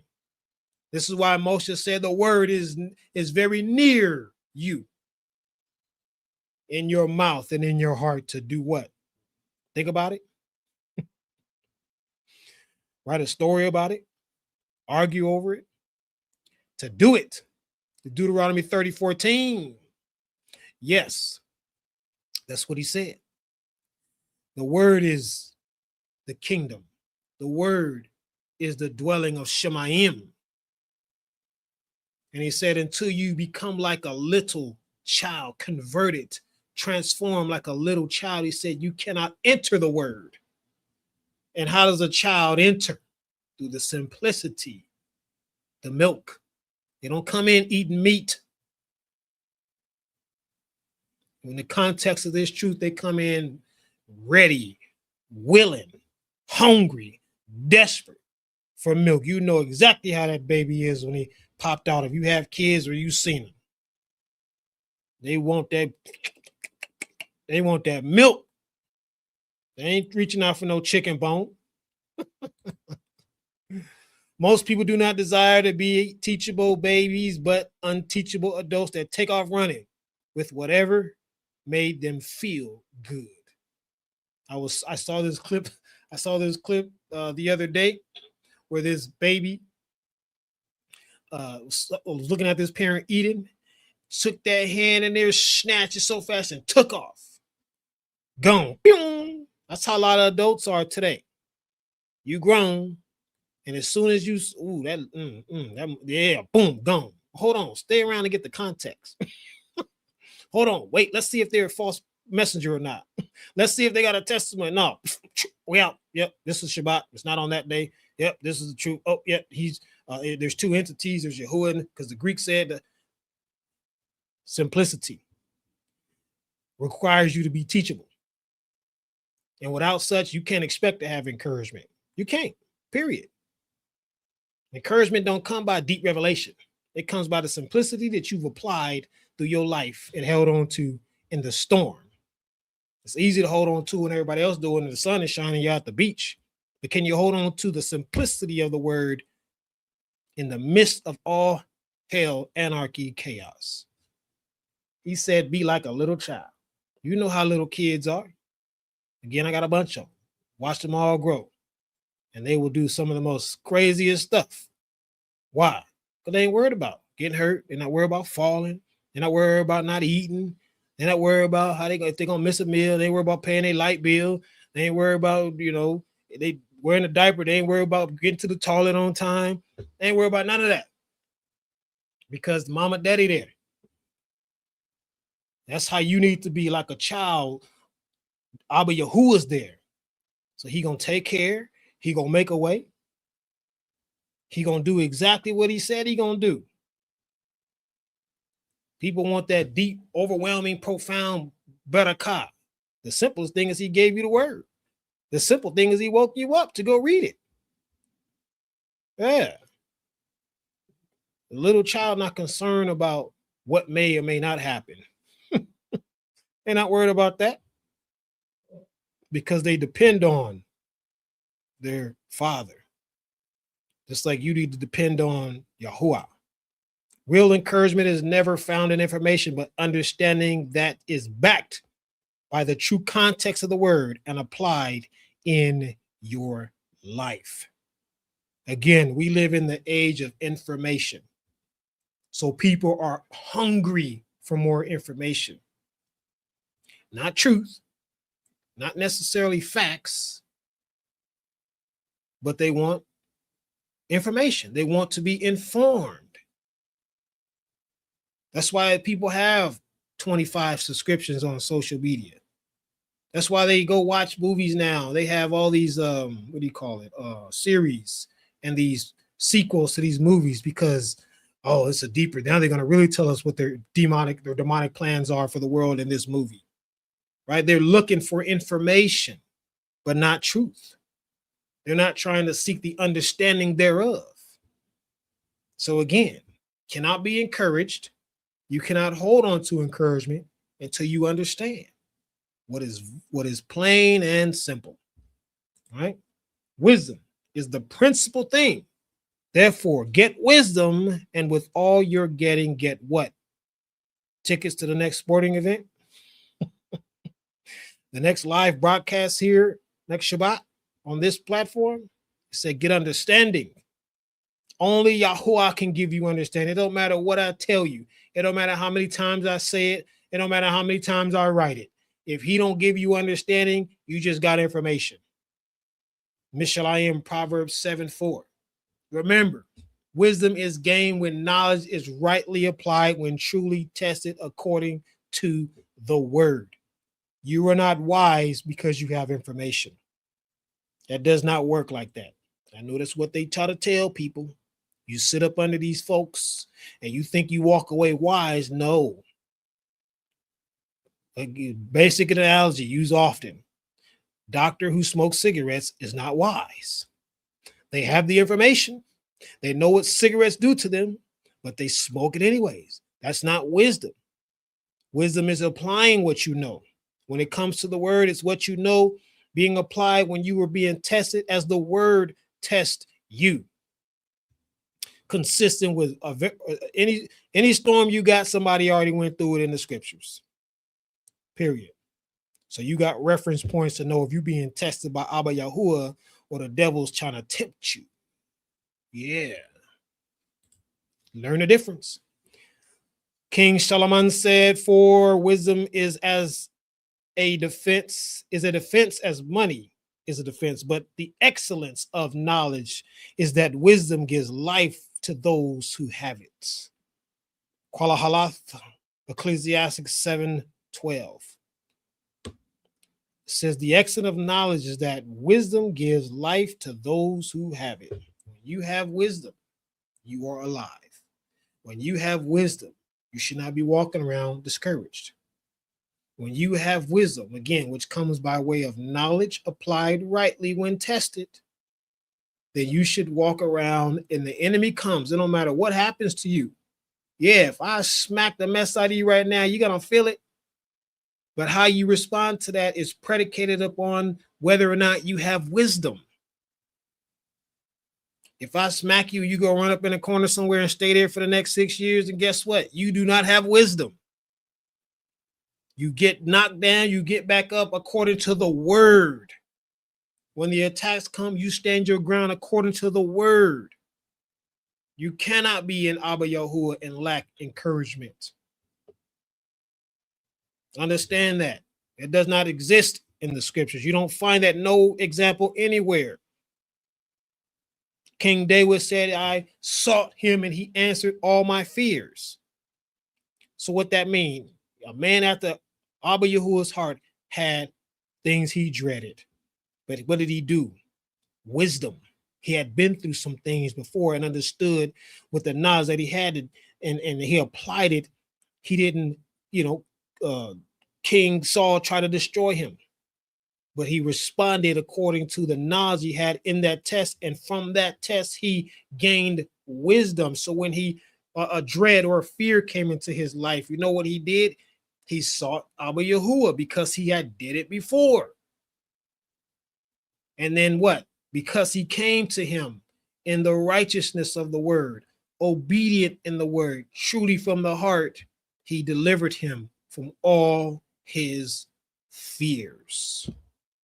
Powerful truth. Powerful truth. You need to stand on. Don't play with it. It's not here for that. This is why Shaul said, for everything that was written in the past was written to teach us, so that through the endurance taught in the scriptures and the encouragement they provide, we might have hope. Romans 15:5. Yes, you don't get no encouragement when you don't get that milk. Period. Don't give a baby some milk and see what they do to you. Don't give them some milk and see you talking about you ain't getting no sleep. Shoot. Don't give them that right. Don't give them that milk on time. I know me and my wife, when we were raising our little babies at the time when they was in milk status, we had to get on a schedule. We wanted them to get that milk before it was time to get that milk. Because once they didn't get that milk, man, it was like a fight. It was a war going on. Screaming and hollering, all kind of stuff. One of my sons used to scream like somebody was cutting on him. Boy, I said, if you don't stop. Yeah. But again, you need all that is written. You need to go back and read the word. Okay. I know some of you might be challenged like me. I graduated with a 0.36 GPA in high school, so I'm not all diverse in reading all these challenging words, especially now coming into these transliterated words and names. I get all kind of jabba up when I be reading, and that's okay. I take my time, read it. The things I don't pronounce, guess what? I'm gonna use this wicked, stupid system to say, pronounce this word for me. Okay, I'm gonna hear it a few more times. Boom, keep on reading, right? You may be more challenged than me. Guess what? They got audio books. You can read, listen to it being read to you. But don't make no excuses to not discipline yourself and coming into the knowledge of the milk of the word, the simplicity of the word. Because if you ain't got the simplicity, the meat that's sweet and salty gonna come, you out, you gone, all down a whole nother path somewhere, thinking you doing something. Oh, I've been informed. I know what time it is. And oh, the SHABBAT and all. I see it all the time. Somebody came out not too long ago, said, I gotta repent because I don't believe Yahuwah is one anymore. And all people comment down the line was like, oh, I'm so glad you came to Revelation. I was waiting on you to say something. Blah, blah, blah, blah. I was like, well, how come you didn't say nothing? They just affirming that they're gonna continue behind that driver, no matter how far down the ditch he's going. They're gonna continue. Don't be like them people. Test what you hear. Honor Abba Yahuwah's word. Test what you hear. Honor him. Test what you hear. Petition, palau. You want encouragement? Go get the simplicity of the word. That's the most encouraging thing. So many so-called revelations today. Oh, deep, powerful things. All while people missing. The coming of the lawless one is the working of Hashatan with all power, signs, and lying wonders. That's why so many people got revelations today. They are preparing the way for Hashatan. So how do you expect to be encouraged when everybody and their mama got a revelation and you don't even have the milk of the word? He did not wake you up so that you can start off chewing on chicken. He wanted you to be reborn at the simplicity. That's why he said, ask for the ancient past. The ancient past were established before there were all these prophets in the scripture, these malaks or malakim. The simplicity was way back when. Listen, do this and you will live. Do this, not get deep revelation, not find the right so-called teacher, but do this and you will live by this. That's what he's been telling his people for the longest time. But nevertheless, here we are in the 7th week. Many apostates have fallen away. They've become apostate because they have departed the milk. And now they're off eating the meat, pork of the pagans on another table, telling you they woke up. I guess they was kind of staggering awake the first time. Now they like, oh, I've been really awake now. Yeah, show me that in the word. Show me when he woke somebody up, but they had staggered around, half sleep, until something really woke them up. Their coffee wasn't strong enough. Beloved, we are mandated, if we want to see the promises of Abba Yahuwah, to travel the narrow path. It is a path that does not fit the multitudes. It is a path that does not come by way of information. It is a path that mandates hard times. It mandates people rejecting you, who ought to be walking right with you. It mandates storms like no other people experience. But what keeps a person on the narrow path, those guardrails, so you don't deviate, fall off the cliff, or go into a ditch, is the milk of the word. That's what keeps you. Just sitting there reading, going back. You know how many times Abba Yahuwah has led me to just go back and read the word, just read the chapter, read the book. And then boom, here comes some meat. When I thought I was already eating on meat when it came to that verse or that topic. People out today believing that truth can be expounded upon. They're gonna, this minister is gonna expound on truth. No such thing. You cannot expound on truth, because what you are doing, if you expound on truth, you do exactly what Yahusha had warned the taught ones about. He said, beware of the yeast of the Pharisees. That's how the word expounds. Truth don't get expounded. Truth only gets revealed. Can you look at a verse and Abba Yahuwah show you 4 or 5 different truths just in that verse alone? Absolutely. But make no mistake, not one of those truths cannot be backed by the context of his word. Every verse in the scriptures, the so-called New Testament, is cross-referenceable. If that's even a word. You can cross-reference every verse to find out who, what, when, where, why, and how. That's how he put the word together. It didn't matter what the Greeks did. It didn't matter what the Romans did. KJV, the English, America, Europe, it don't matter what they did to the word. He was not ignorant when he allowed them to get hold of it.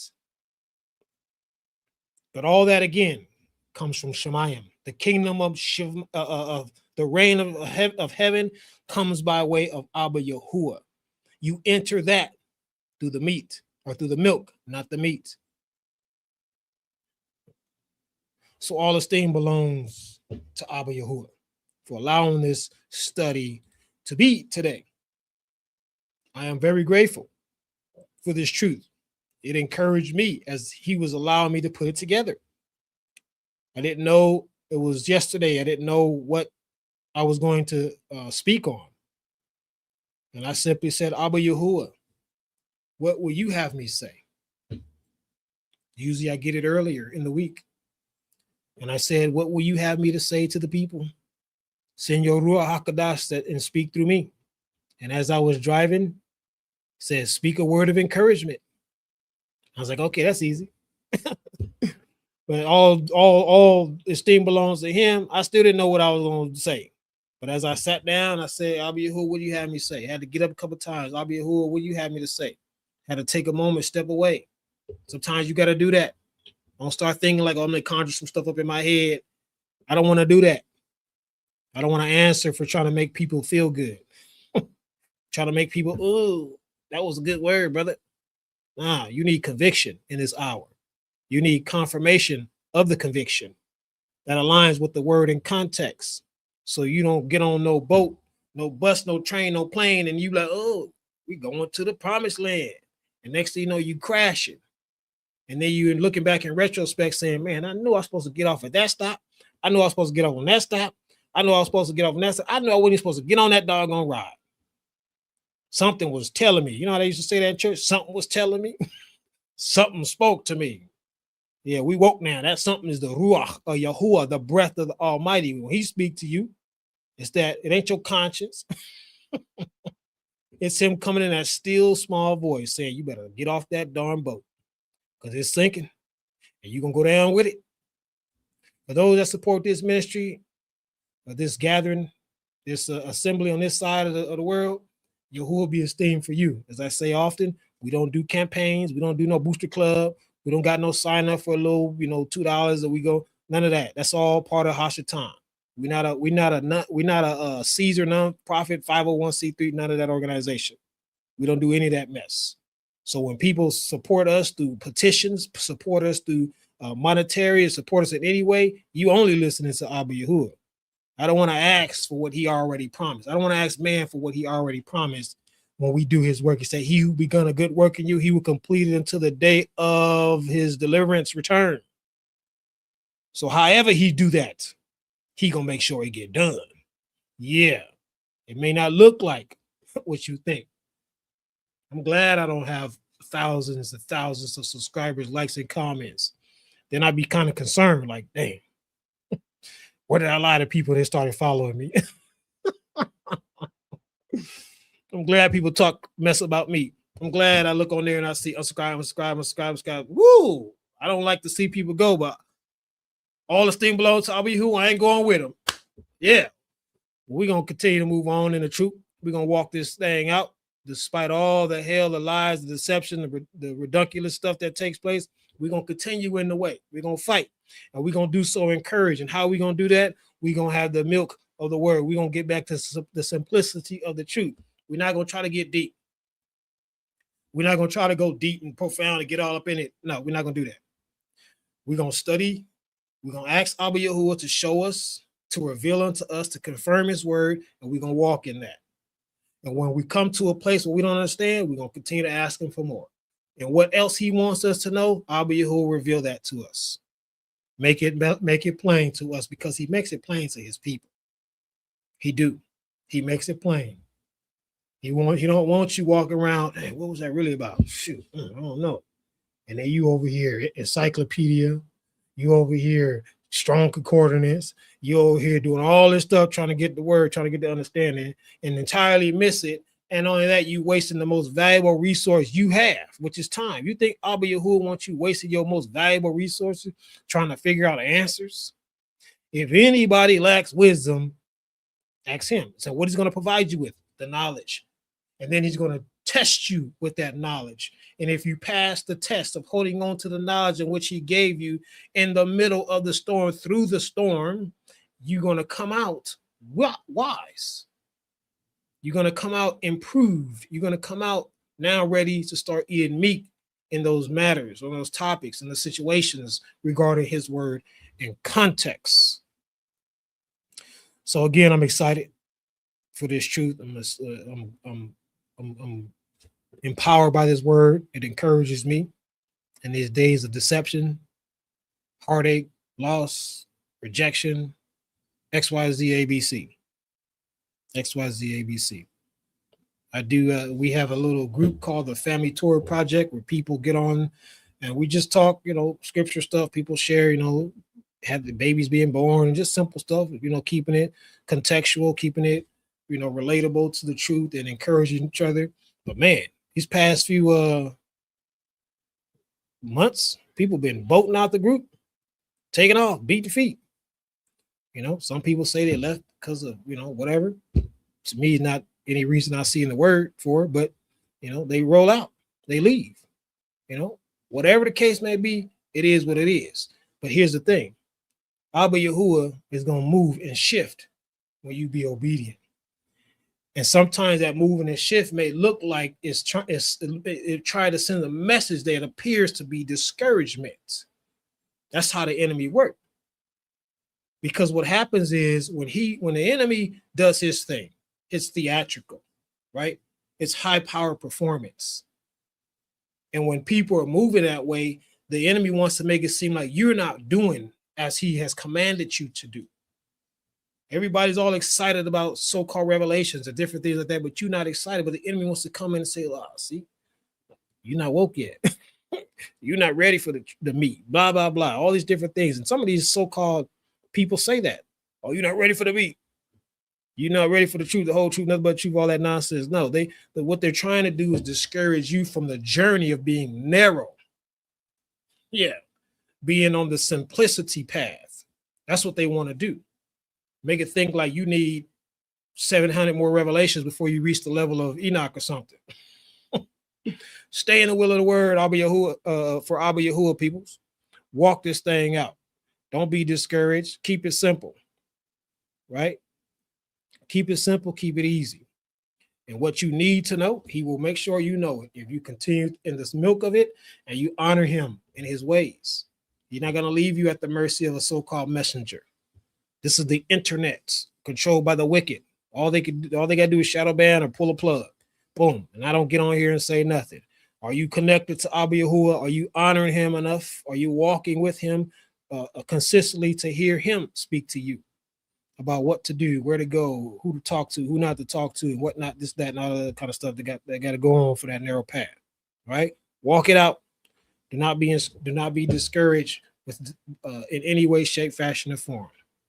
If you're walking with him, then guess what? You ought to be encouraged. You ought to be encouraged if you're walking with Abba Yahuwah. If you're not walking with him, you have no choice but to be discouraged.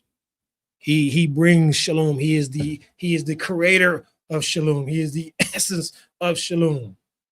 Him and shalom are like that. They don't even depart, right? Somebody can pull my hands apart, but they can't even, nothing can separate him and shalom. So if you in him, you have to be encouraged. The moment you're not encouraged is because you are either you have accepted the attack as defeat, or you are walking inconsistent with the ways that he has established. I know that so many times over in my own personal life. So I'm telling you from experience according to the word. All right. Hey, Shabbat Shalom, family. All esteem again belongs to Yahuwah for all he has done for us. Remember to be less. Be separated from the LESS, which is to be blessed. And you be less. When you be less, you reduce yourself, then guess what? He starts to increase whatever you need to increase in. All right. This ain't no come to JC moment to get your blessing. This is humble yourself so he may raise you up in due season. Right?